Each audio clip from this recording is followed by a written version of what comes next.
sending you a warm autumn welcome to the Breaking Script podcast with Lala and Nini. This is where we explore the glamour-filled world of Hallmark movies and the occasional Asian drama.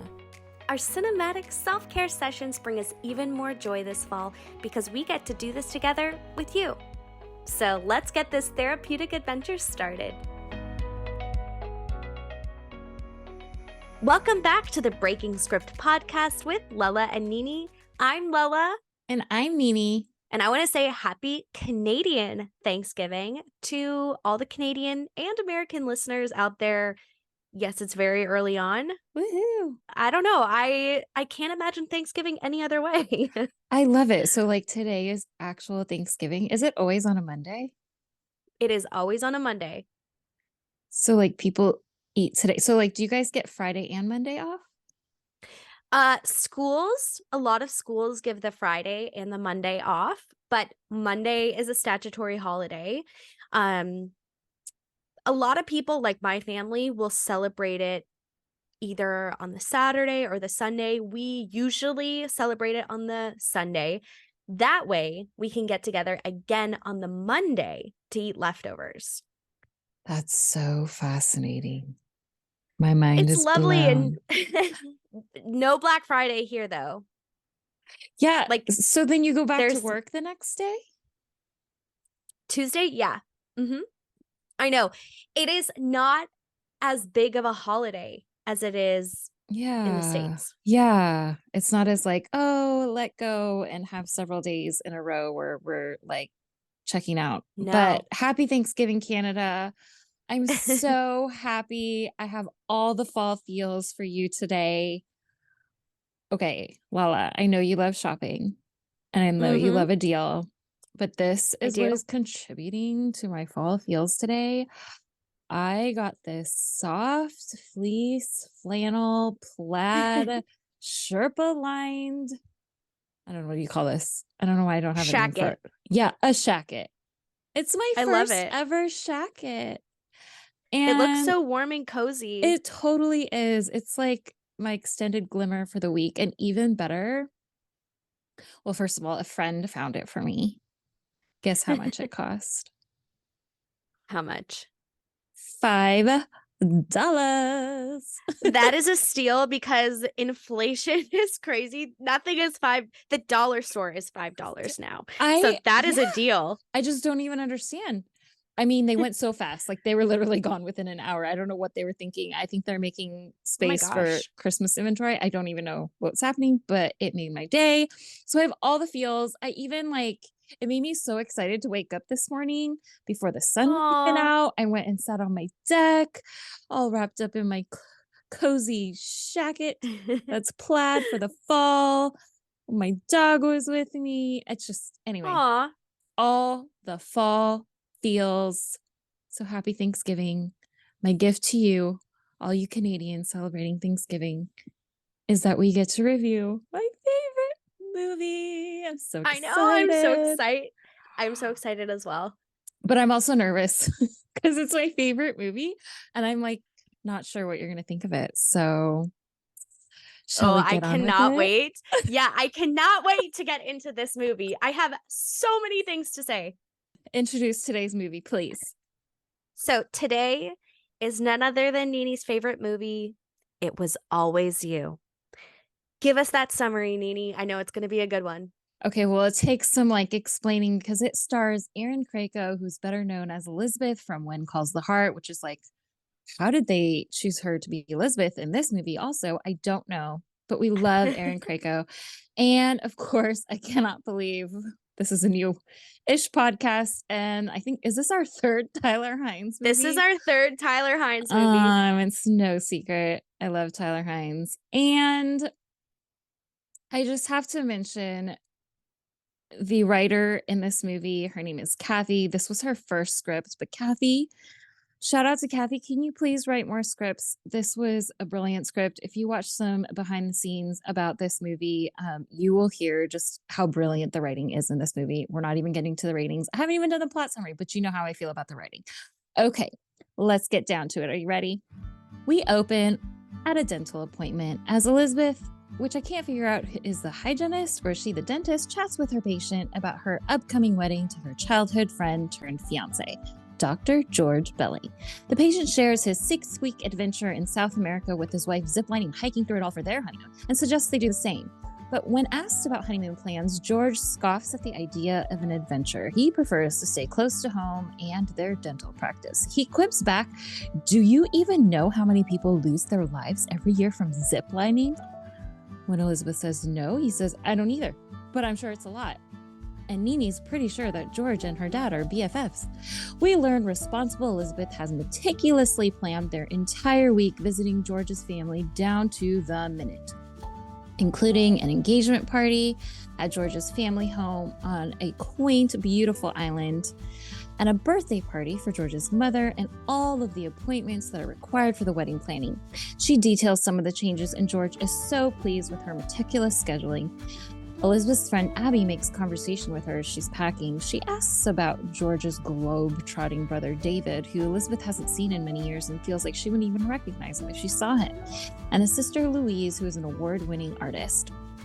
She mentions that when she was younger, Elizabeth dreamed of traveling as a little girl, but she decided to settle down, and it's for the best because George hates anything new or adventurous. En route to the island where George's family home is located, Elizabeth convinces George to make a quick stop at a lively oyster bar called the Flying Otter. He complains about the germs, but Elizabeth wants the key lime pie. They find out you have to eat 3 dozen oysters in order to get the pie. You can't just order it. Clearly out of their element, they quickly leave after Elizabeth is served a beer instead of a glass of Chardonnay. Arriving on the island, George's eccentric sister Louise can't find her keys. She's rushing to pick up David from the airport. Diana, their mom, points out that all the party supplies were just delivered by the mailman Eugene. That is actually for a surprise birthday party bash for Diana, and Elizabeth accidentally spoils this surprise with her detailed itinerary. Elizabeth tries to play it off like the boxes are for the engagement party, not for the surprise party. Diana promises to act surprised at said surprise party. We learn Elizabeth lived across the street growing up, always escaping to the Bellings' warm household. George's dad built the kids a tree house. And George reminisces and says that he's sad that his dad passed before seeing his success in his dental practice. Elizabeth leaves to go pick up ice cream for the birthday party. She has an awkward reunion with David. She goes in for that awkward hug as David gestures for her to come over, and he asks her, "So, how did George pop the question?" Elizabeth answers, "Well, we were sitting in the break room in the office. We get along great. We're very similar. It just seemed like the most logical time to do it." David gives her a look, and she says, "Thank you, David, for understanding. Life doesn't need to be a romance novel." David gives a sarcastic response back. He teaches at a school in Mumbai. He will leave to go back right after the engagement party. As they're struggling to pay for the ice cream, he mysteriously has Elizabeth's childhood lucky rabbit's foot. She has no memory of this. They clearly did not get along as children. And when Elizabeth asks how he got it, David shares a story from their childhood when they all went to the movies together, Elizabeth and David and his siblings. David was accosted by security because Elizabeth had reported that he was talking and being a disruption. Elizabeth says, "I'm so sorry I annoyed you that day, David," and looks incredibly exasperated by it. She asks if he remembers the hundreds of annoying things he did on a daily basis to annoy her. He doesn't remember, but he says it sounds plausible and encourages her to get all those things off her chest now. She mentions many things and is so specific as to mention what happened on July 4th of 1997. He suggests that maybe she should let that go.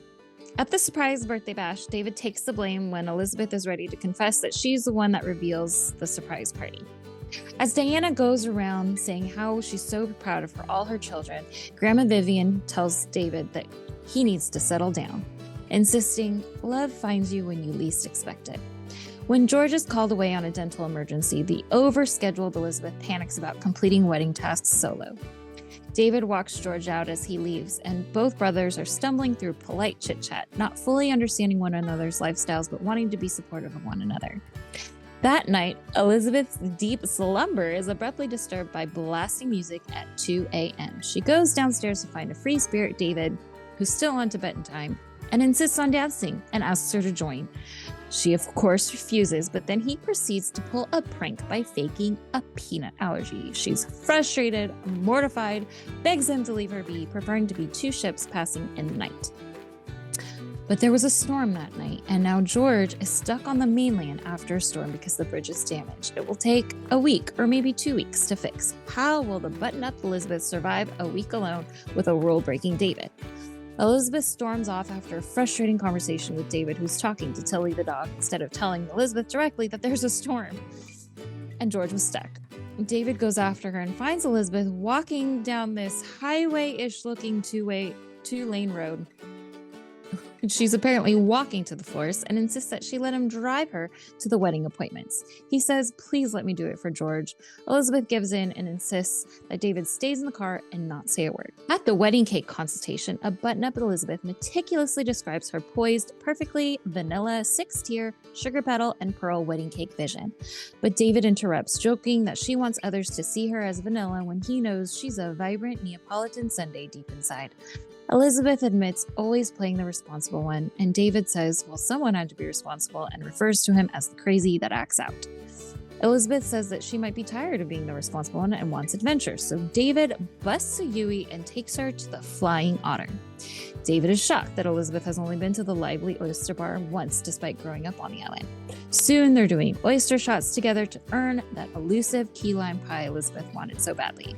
They earn their pie and have a cute, intimate moment where David wipes the cream off Elizabeth's lips and they have a conversation about if David has ever been in love or thought about getting married.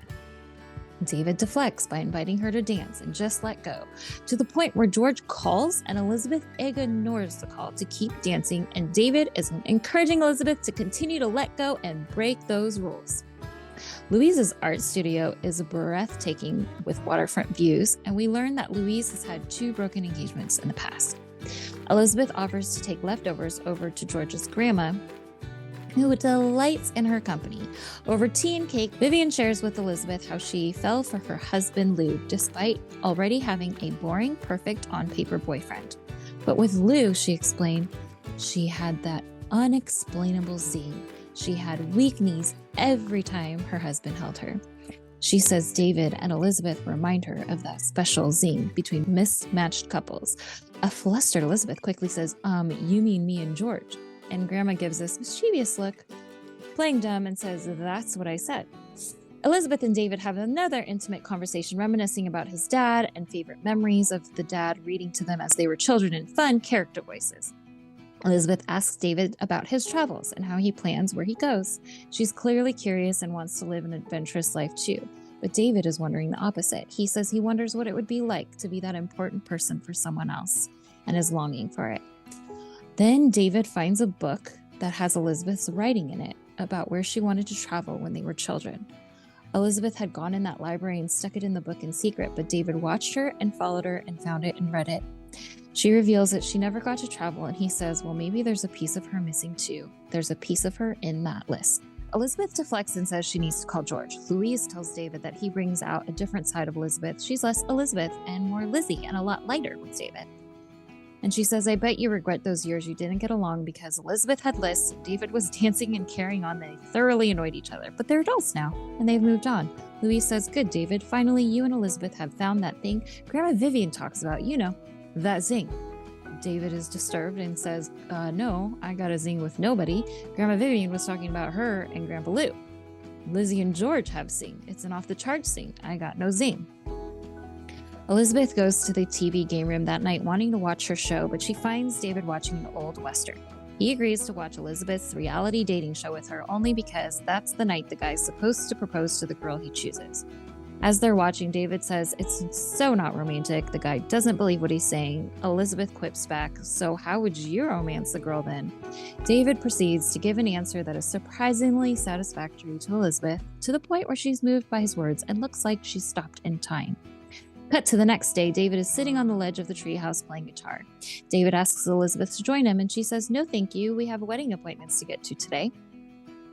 They get to the store, equipped with scanners for the wedding registry. David confesses he doesn't understand wedding registries at all. What's so perfect about a white plain plate?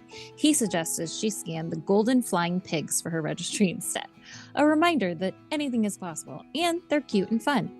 He remembers Elizabeth as a kid who finds a joy in the little things. He brings up a ring that Louise gave her when they were children.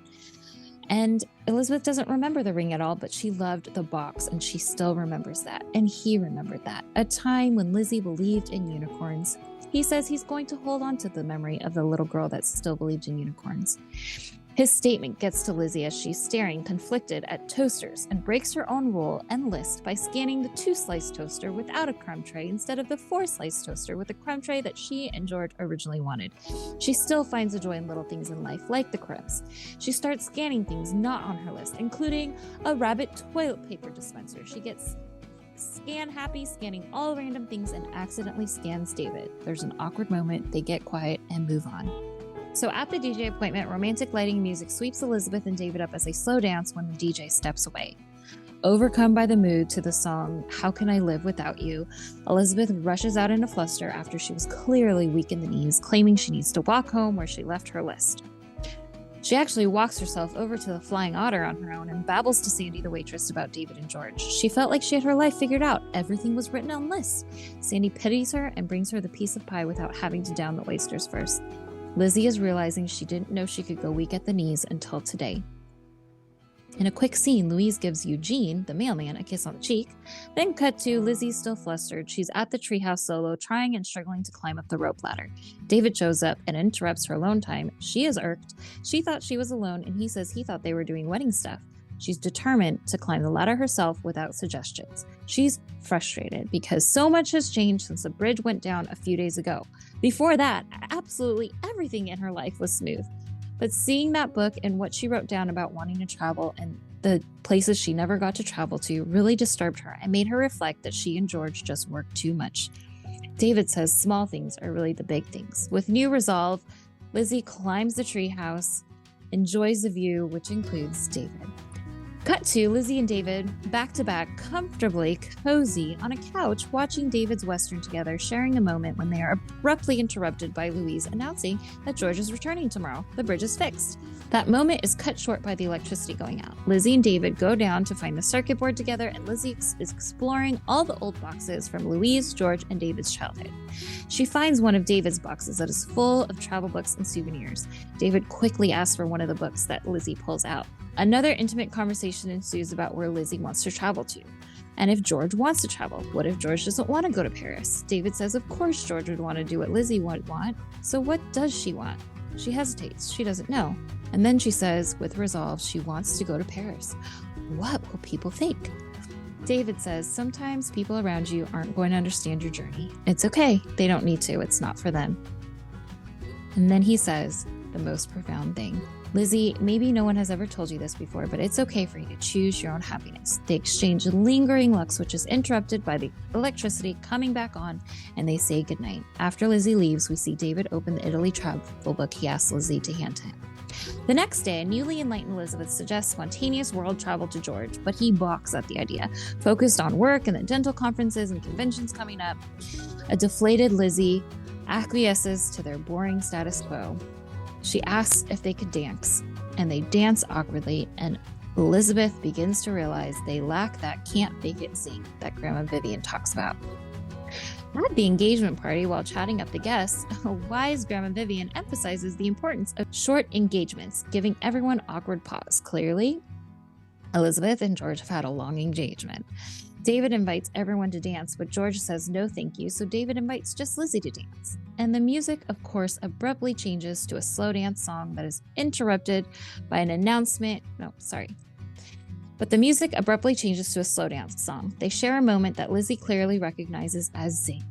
When the dancing is interrupted to announce desserts, there's a shot of David and Lizzie's hands lingering in a hold from dancing. Lizzie interrupts a group conversation where George is telling a dental joke. She asks for a private conversation to talk about the past few days. She explains to George, you have to understand, I was a lonely girl who came from a broken family, and one day a wonderful family moved in across the street. They were fun and loving and kind and so welcoming to this little girl. And since then, Lizzie's been trying to replicate this perfect family and perfect life. She's had this one goal and one plan for how to get there. But in the last few days, since this bridge was broken, she's discovered that life takes us to unexpected places, and perhaps having a plan for happiness isn't the same thing as just being happy. And George says, but I need to have a plan. And she says, I know, I used to be that way too. But she realizes she needs to find out who she really is and what makes her happy without a plan. They part ways so sweetly. George says, is there anything I can say to change your mind? And realizes, well, if I have to convince you, then there's probably no point. And Elizabeth says, thank you for making every day we had together so perfect. Lizzie walks out and overhears Mom and Louise say that David is gone, and we don't get to see what happens afterwards. Fast forward a year later, we see waterfront views and views of the Seattle Space Needle. Abby, Mom, and Louise are reading postcards from Elizabeth. She's clearly in France, indicated by her beret, when Elizabeth gets an invitation to Louise and Eugene's wedding. Cut to the wedding where we see Eugene and Louise dancing next to a vivacious Dr. George Belling and Denise, the dental hygienist, as Elizabeth looks on from the sidelines. David sneaks up beside Lizzie and they both wave at Louise and Eugene and George and Denise, and they watch on the sidelines together as everyone else dances. Lizzie says she wanted to write David too, but she didn't know where to send the postcards. David doesn't respond and quietly offers his hand and leads her away from the wedding tent to a romantically lit waterfront view. He breaks the silence by saying he tried writing her too, but a very long time ago, and he hands her that Italy travel book they found together. There's a list inside written by David that says, I don't know what any of these places are, but if you want to go, I want to go too, but only with you. Swoon. He confesses he was 13 years old when he wrote that note and was hoping that one day she would find it, but she never did. And he says to her, you once asked me if I've ever been in love. The answer is just once, and I never stopped. For me, it's always been you. And you'll have to watch for the rest of his lines because he goes in for the kiss, but she asks him to dance with her, and they just fit.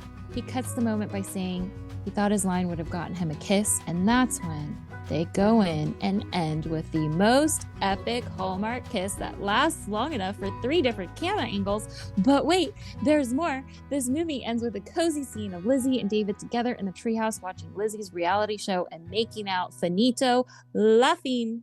Amazing. Super long, but you guys, so my favorite. You can just feel the heart behind your summary. I love it. I can't wait to break it down. So let's hear the ratings. I mean, can I already guess what yours are going to be? So we rate the writing, the characters, how funny it was, and what our overall rating is. So, Nini, yes, what did you give the writing? I mean, it's my favorite movie. I didn't even have to write down the ratings. I told you, Kathy, we need another script. And honestly, even if you hear the behind the scenes when Tyler and Erin got the script, if you hear interviews about it, they're just so surprised at how well done the script was, like in the first reading. Because it's not always the case when it comes to Hallmark movies. So it has a big 10. It's just not as narrative as other Hallmark movies. Like, it's not so like descriptive. They leave a lot to the imagination. Like, it's just so clever, witty. I'll share more when we get to the what's love got to do with it. But yes, it's a 10. Okay. I gave it a 9. I gave the writing a 9. Yeah, I did. Again, we'll get into the reasoning behind these ratings, but what did you give the character rating? I mean, it's Elizabeth. Is it a 10 across the board for you? Do you even have to ask? I mean, that is first of all, it's Tyler HYNES, and it's Elizabeth, and her name is Elizabeth. I mean, and we'll get it again. I won't get into it here because I've got to give it to you in the breakdowns. But yes, obviously there isn't a whole lot of character development outside of Lizzie and David. But yes, absolutely. A 10 for the actors, a 10 for the character development for the main leads. And I mean, Paula Shaw, who played Grandma Vivian, is a legend. And she was absolutely hilarious and killed it in this movie. So those are my 3 favorite characters in this movie. I gave the characters a 9. I thought they had great chemistry, but I just have one question for you. Does Tyler HYNES have chemistry with everyone? Like, I feel like he just has this ability to connect so well I know, right? with his love interest. And then obviously Elizabeth from When Calls the Heart. And it's so funny because to me, this Elizabeth is the same Elizabeth, just the 2000s version Right? of Isn't it When Calls the amazing? Heart Elizabeth. She's Okay. literally the same character, but modern. Yes, but I loved her makeup. Like, I loved her look because she's in a Yeah. lot of other Hallmark movies too. And I Mhm. have to say, the way she plays this character is my favorite version of her. Mm. Um, and which kind of takes us to the next section. Can we just move on into the laughs? What did you rate it for the Yes. laughs? I gave it a 7. It was funny. It was funny. And maybe I'm being a little bit too harsh in this section. Okay, you know what? I'm gonna say 7.5. I'm gonna 0.5 it up because I thought it was funny. I really did. But I Yeah, wasn't rolling on the floor. for sure. 100%. But I will say, for me, it's a 10 just because I love this movie. And it's not written to be a rom-com. I think the fact, and it's also because of how That's much why, background yes. information I know about Hallmark, is that a lot of times, especially the more comedic actors and the more playful ones like Paul Campbell, Brendan Penny, um, they talk about how they try to get more jokes in and they just keep cutting them out. And so, like, Mm. the one part where David's dancing with Lizzie and, she had just broken a rule. She ignored George's call and he's like, now you're a rule breaker. You're going straight to prison. He didn't think they would keep that in. He thought they were going to cut that out. So it's stuff like that, like little stuff, just his, like, he's a lot more, Tyler's a lot more playful in this movie than Yes. any of the others. And the fact that he could lean into that really made this movie. And obviously Grandma Vivian's hilarious also. So that's for the laughs. Now, overall. Overall, I gave this movie an 8.5. It's almost a Okay. 9. We will talk about why. I'm just going to say Oh, this was an emotionally polarizing movie for me. uh there is one part of me that loves these two together. And can I say, I know this is our third Tyler Hynes movie. I was not a huge fan of Tyler at the beginning. Didn't not like him. I just wasn't like drawn to him. yeah. And then he started growing on me. But after this movie, I feel like I'm a Heine. He did such a good job. Um, I wanted these two together. And Yes. we can break this down, but I Yes. think the dynamic with the brother involved. Yes. Yes, for sure. And I have to say, I mean, let's just go with it. Our first segment, we have 4 categories of breakdown. What's love got to do with it? Where we talk about glimmers, which are the opposite of triggers. If you need to go back and listen to our first preview episode to hear all about glimmers and triggers, please do. But we also talk about what we love and break down romantic and family relationships in this segment. Mm-hmm. I have to say, this movie grew on me. So I'll be honest. The first time I watched it, it was just another Hallmark movie. Gotcha. After I listened to podcasts about behind the scenes, because Tyler will say in a lot of his interviews, like, he can't do the scripts where it feels like there's low-key cheating or overlapping relationships. Like, he feels extra sensitive to those things. So when he got a synopsis of just a description of this movie, like a brother takes his brother's fiance, like, Yeah. absolutely not. But then he said it was the first script he got, which Erin Krakow said the same thing. Like, they were so curious. It was the first script that they were like on the edge of their seat. Like, how is this going to Yeah. be a kosher Hallmark movie with this Right. synopsis? And because of that, I'm like, oh my goodness. It was brilliant the way that they did this and It real. was. Like, there's no other way. Anyway, we'll talk about that. But did you want to get into, do you want to talk about like the little glimmers first? Did you have glimmers Yeah. to talk about? I loved where this was filmed. It was stunning. The house was gorgeous, the location, Yes. everything. Yes. This felt like they spent more than $2 million on this movie. Yeah. Well, this house This is used a lot in Hallmark movies. okay, but honestly, it was beautiful. Even I don't know if it was a different film rate. There was just something Yeah. that felt more cinematic than Yes. all the other movies. Yes. It was beautiful. Like my it captured my attention from start to finish. Yes. Loved it. So like Yes. That's a big deal. absolutely loved everything. Yeah. Okay, I will say the only thing I didn't like, I know this doesn't belong here, but was Elizabeth's bangs. Okay. Did they bother I just you? I just wish she didn't have bangs. I don't know why. Okay, we'll move Really? on. I I don't need really loved her bangs. I felt like I her just hair color and her bangs are so cute because she doesn't always have them. And I loved them. I I don't think know if that's just maybe me, that but maybe that's why. She doesn't I don't know. Anyways, okay, differing of opinions there.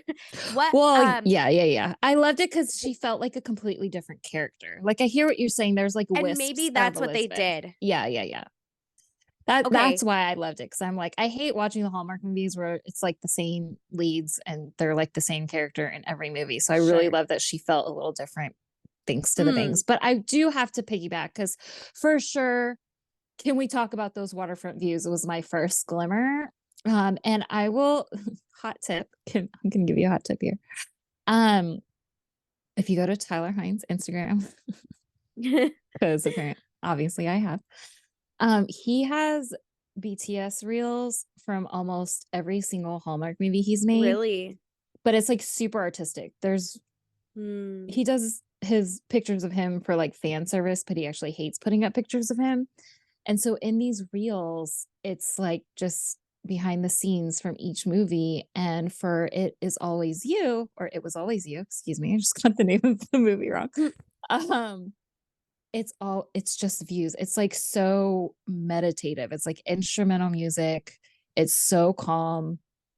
When I first came across this movie, I was still very much needing to do like a part of my brain rewiring training protocol. And part of it is where you do future visualizations.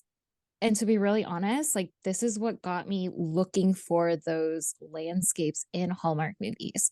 Because in these Mm. future visualizations where you're just trying to like bring your brain to calm, a lot of times they encourage you to like, you can have pictures of landscapes up. So it could be like beach views, or Yes. for me, it's usually either a beach view or like a mountain lake view where like the water is really Mm. still.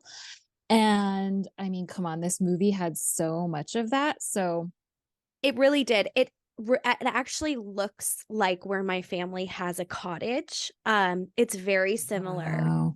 And it's my favorite place. It's my happy place, Yeah. when you where you go in your mind as well. Um, so it had this nostalgic feeling to me, and I Yeah. think that's why I felt very endeared to it. And like I've always said to my husband, like if we could sell our house and move somewhere on the lake, like that's my dream to wake up Totally. by the water. There's something so peaceful. Okay, I have to switch to something that I loved that made me actually LOL out loud. Like, Okay. I laughed so hard. I thought this was so clever. It was the teenage DJ and how he's like doing the Uh-huh. what is it? The demo in his bedroom, but you don't realize it's his bedroom until Yeah. his mom starts calling. And then he like leaves and his room set up as like a mini event space. Oh, I Hilarious. thought that was hilarious. So clever. Right? Um it was really funny. I did really laugh at that Yes, part. stuff like that I don't feel like is in a lot of Hallmark movies. No. Like, No. it's so And delightful. it could have easily teetered on the line of being cheesy, but I think Tyler has, Yeah. along with his ability to just have chemistry with Yeah. everyone he has a Yes. role with, Uh-huh. he has this natural ability to take what could potentially be a very cheesy scene Mhm. and make it not cheesy, make it Yeah. believable, make it funny. Yeah. Um, so I loved that.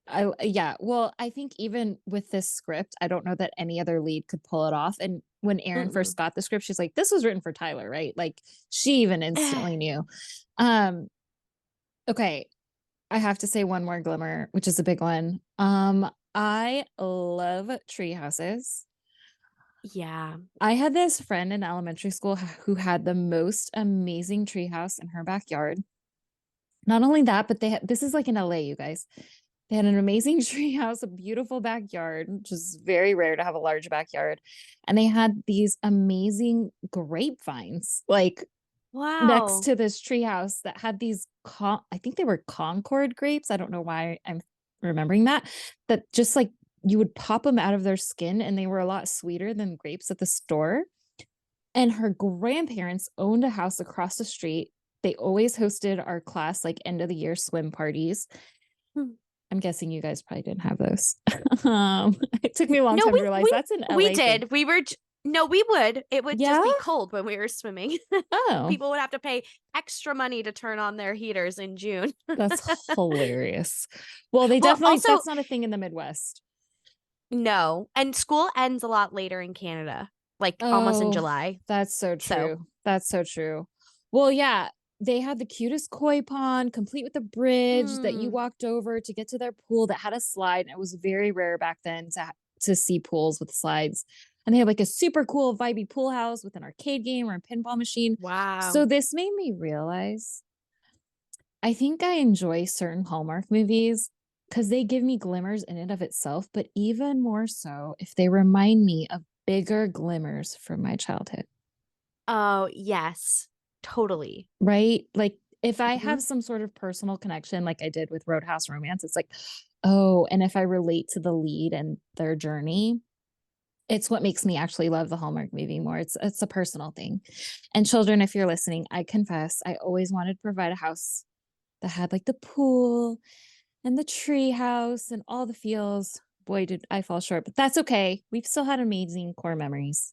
All right, let's move on.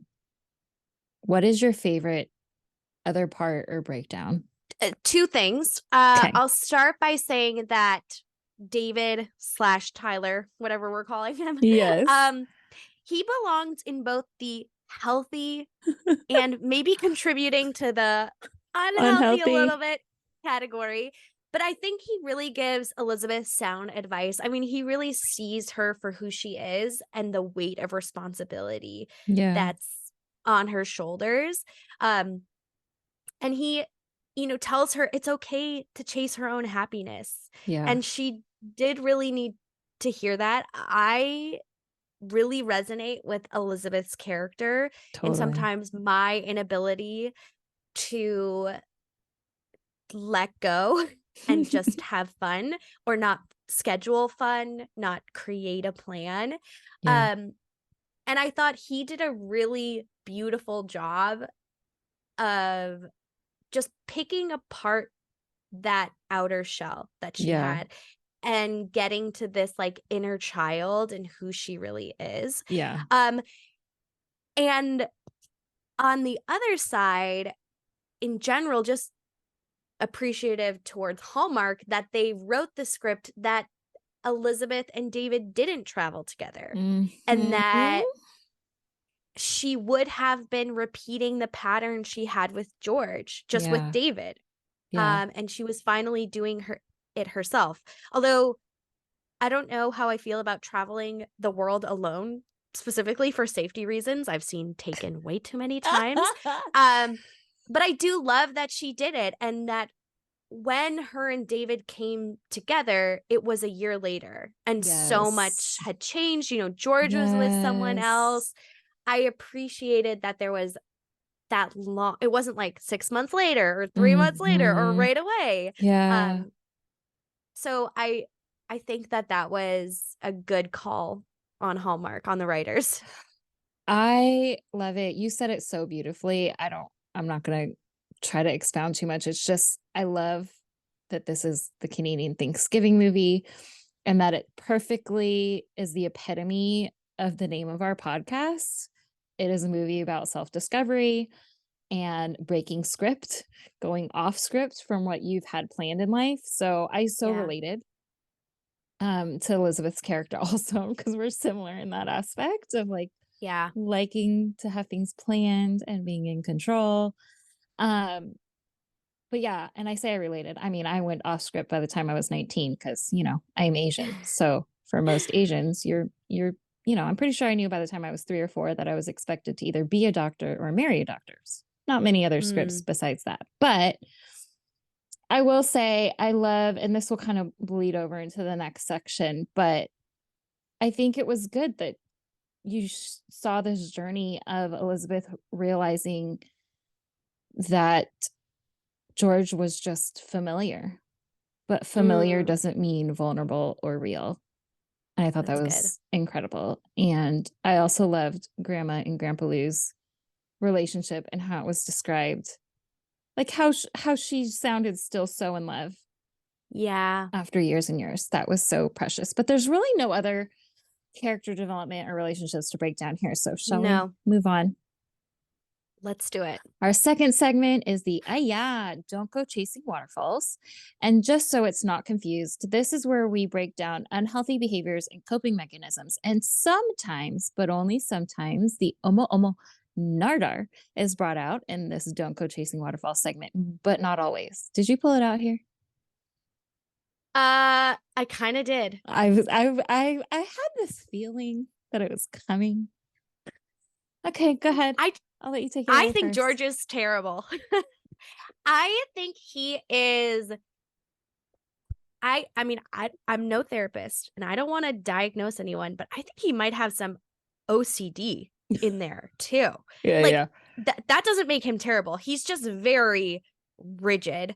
Um I'm I think what really stood out to me was the interaction that he had with Elizabeth when the bridge was built and bridge was repaired and he comes back and she's had all this self-discovery, she's had all this time with David and she's telling George that she wants to travel and he is just diminishing everything that she is saying and she's feeling.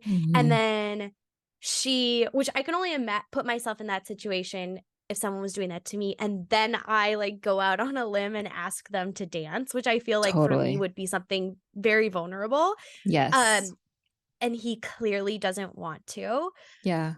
It felt very much like this dominant parent-child relationship. And you Mm. see her get almost like revert and power a little bit. Like Yeah. I didn't see that at the beginning. It felt very much like they had this partnership, lackluster chemistry. They Right. were great at working together.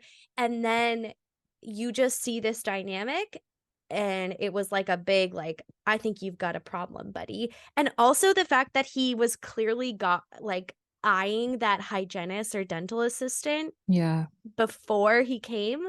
I'm just like, this is why I feel like I could justify Tyler slash David getting Yeah. together with her, even though it was George's brother. Like to Yeah, me, yeah. that's kind of why I feel like it's okay. Yeah, It's yeah, okay yeah. because George is a terrible person. It's true. If this happened in real life, we'd probably be like, yeah, no." Even a year wouldn't be enough time from Yeah, a broken engagement to being with your brother.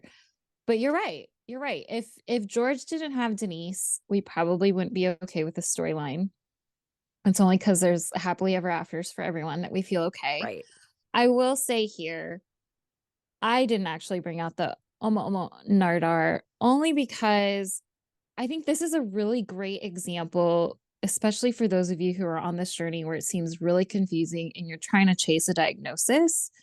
It Mm, doesn't matter. It's almost like I cannot tell you the number of women I come across, whether it's in a romantic relationship or a corporate or um in ministry or other family relationships where it's almost like you're chasing a diagnosis to see if the person has narcissistic personality disorder, which is a mm, very specific diagnosis in the DSM. There's 9 different distinctions, um, but it's very hard to actually diagnose someone. And what I found is the diagnosis actually doesn't matter. It doesn't validate you. And I feel like that's really important for people to hear. What's important to recognize is look at the unhealthy behaviors and look at how you yeah. and your body is responding to it. So Yes. here it doesn't really matter. Um, To me, I love how this actor played George. To me, he seems a little Asperger's, which I know now is Mm. under the autism spectrum. But for those of you who remember the Asperger diagnosis, where someone is really focused on one subject and they are so good at it and are socially awkward. I like, for me, when I'm looking for like a really good neurologist, I always expect them to be a little bit Asperger's, or you're probably not as good. And it looks very similar. That's where things can get really confusing. It can Hmm. look similar to someone with a narcissistic personality disorder, but there's a difference in how you can be Asperger's but not a narcissist. So anyways, I just want to leave it at that. Wow, Um I honestly, I learn something new every day. That is really good insight. but I get it. I get why you would bring that out, cuz no, he's not helping her be the best that she can be. And when she's in a No. relationship with him, she's already someone who cannot identify her own wants and needs. So they're not good for each other. It's bad both ways. Um and I think that's something that I've learned in my own relationships is I think she was with him because he was familiar. And Mhm. for me, it took me so long to recognize familiar for me isn't good. I'm coming out of that dark night of the soul and recognizing, ooh, if it feels Mm, familiar, it's very likely that there's some red flags there because that's so comfortable is good. not good for me. The only other thing I wanted to say is, George, like, a lot of his decisions seem to come from a place of fear, and I think we Mhm. all have those people that make decisions or are, I don't wanna say ruled, but swayed by fear. You don't realize how much that relationship can also create and grow fear within you, and I don't wanna do things in life or not do things in life because of fear, and I was Yeah. talking to my a lot to my therapist about this because I noticed, and I think it may be, like, as you get older, you become more risk adverse, uh, but I just noticed that I was not doing things because of fear, Yeah. and I had a lot of these voices in my life, and she gave me a really good response to say to these people because essentially they're not going to stop giving you that advice. And she just said to me, your response should be, I understand there are always possibilities of that happening, but it is highly unlikely that it will happen. And once you say it's the truth, there's Yeah. always the possibility, but it's actually really highly unlikely. And it helps you stop people.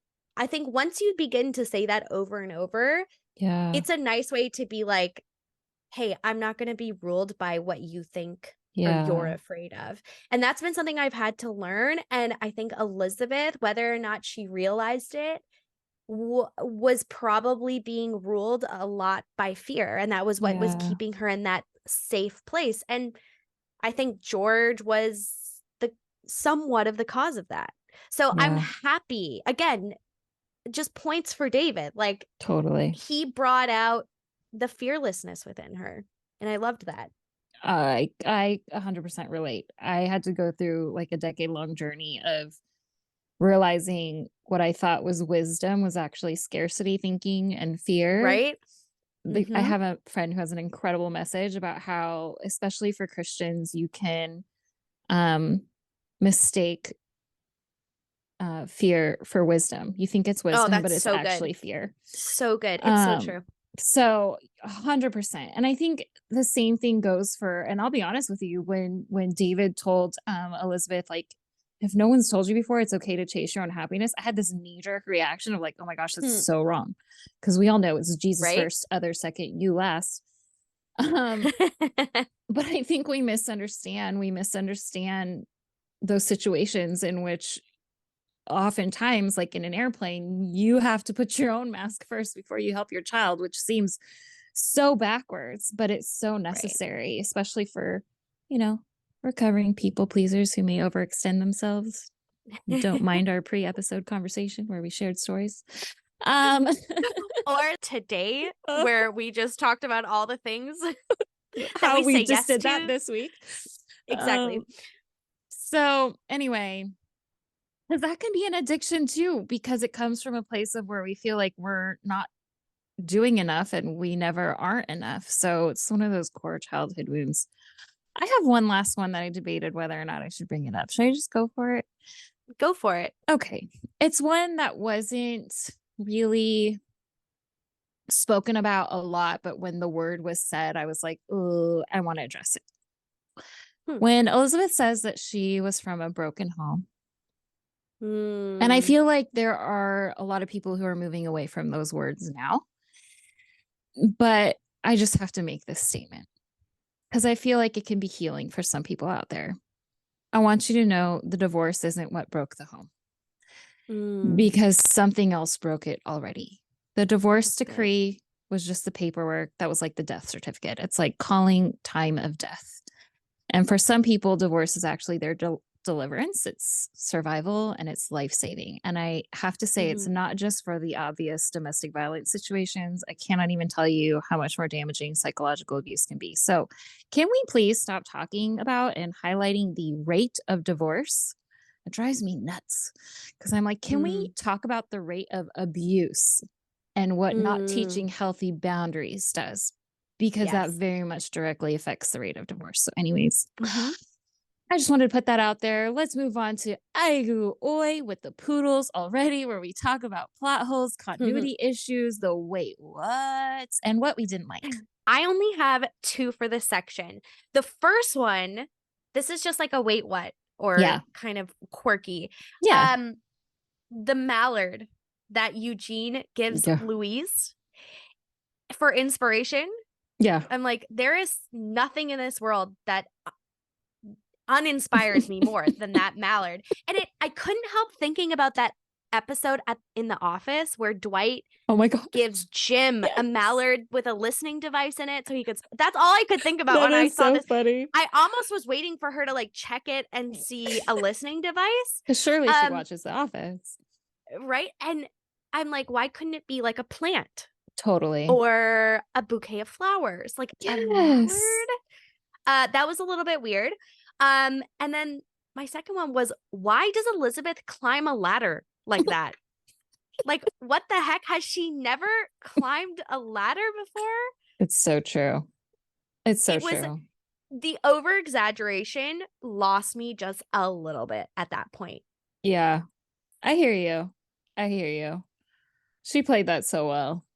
Like it was her frustration. But yeah, it was a little tropey for sure. I think Louise and Eugene really bothered me. Mm. I don't know if you've noticed yet, Lala.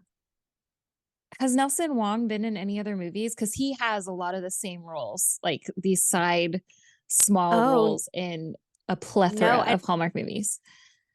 I don't know. I can't recall if I've seen him before. Yeah. I was like, why this one? He's friends with Ron Oliver, who directs a lot of these. He didn't direct this movie, but Ron Oliver directs a lot of the Hallmark movies. And so he just like gave Nelson an in for these little parts in all these movies. And I just felt like there was nothing there. It felt very awkward. The No. lines were awkward. Yes. And like No chemistry between the two either. yeah, exactly. And why Tilly the dog? Like why was Tilly the dog in the movie posters and the dog had no role? Like why even have a dog? And I'm really disappointed at the Flying Otter that I can't go there and just order a key lime pie. Like I have to eat oysters and do oyster shots in order Yeah, to that get was pie. interesting. Like, but also I want to take this opportunity to ask if anyone knows where this shoot location was and is there like a really good seafood place to eat there because I would love to put that on our list. Do you know where do you recognize where this was filmed? I believe I looked it up. It's somewhere in BC, British Columbia. But you've So never been. no, I've actually seen more of America than I've seen of Canada. So I would love to, that's how beautiful it is that I would like love to go and be there in person. It was mhm. stunning landscapes, but also I know it was filmed in BC, but the setting was also supposed to be somewhere in the Washington Islands, which is very close to BC. Oh. There's a Mhm. lot of islands around Washington State. So again, I would love to visit. Tell me what to eat there. That's my whole reason for traveling is finding good food.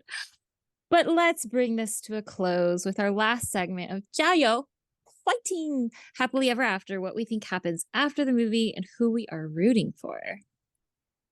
Okay. Well, despite this interesting brother-in-law dating the same girl, I still love Elizabeth and David together. I'm rooting for them. I want to see their story unfold. I think they have great chemistry, but I want to see that the tension and like the growing Yeah. pains. She's becoming a new person. He is also like, he was a wandering soul. So all of a Yeah. sudden he's not traveling anymore. Like, I know he wanted someone to ground him, but that, he's lived this whole different life. So I want to see them really fight for their love. I want to see the growing pains, and ultimately, like, I want to see their wedding. I The love wedding that. she never had with George. Oh, it's so true. Does she go with the same thing or does she go with a Neapolitan flavored cake? Um, Hallmark really did their job well with this movie. This was one of those movies where I didn't even really want to pick it apart, and I didn't want Mm. even necessarily to see their tension and humanness. I'm like, they just live happily ever after. They buy the house from their mom because it's a childhood home, and oh my gosh, gorgeous Mm, house. I would love to own that home. I know. And they have children who live out their same childhood memories in an upgraded treehouse, and David reads them Robin Hood with a Friar Aw. Tuck voice, but they still travel so much as a Mm. family. And the sequel is the love story of their daughter, so David and Elizabeth's daughter, who ends up Ooh. falling in love with the son of the neighbors across the street. Aw. Except, Yeah. so there's like scenes of like when they're younger, but then that family moves away and they actually reunite in adulthood in a foreign country as Dave and Elizabeth is traveling with their adult children still together. Oh my gosh. This Yeah, is brilliant. Is Hallmark, you need to like start writing this. I want to watch that right apparently now. it inspired me, but not like the human side. Just be a cheery, lighthearted background Hallmark Yeah. movie that would make me so happy. All right. Final thoughts. Any favorite quotes here, Lala? um you know what? I did write a quote down. Hold on. I gotta find it. Whoa. Okay. Well, while you're looking, I Yeah. love that Louise said that she believes a soulmate is someone that inspires you to complete yourself. That felt Oh, like a I good love quote. that. I love what David says to Elizabeth. He said, small things are the big things. Good things only happen from all the tiny hundreds of steps you take along the way. I loved that. So good. This was a great movie. I know. I just It have really two more was. quotes. I just felt like they did such a good job. The writing was great. I think when David says it's okay to chase your own happiness, I just want to say Mhm. to that woman who's struggling with that, um, think fluffy eggs. It doesn't Yeah. mean that you chasing your own happiness takes away from anyone else. And having a plan for happiness isn't the same as just being happy. Think fluffy eggs. Self care is so important. Even finding those glimmers in your day and lingering in them is chasing your own happiness. Yeah.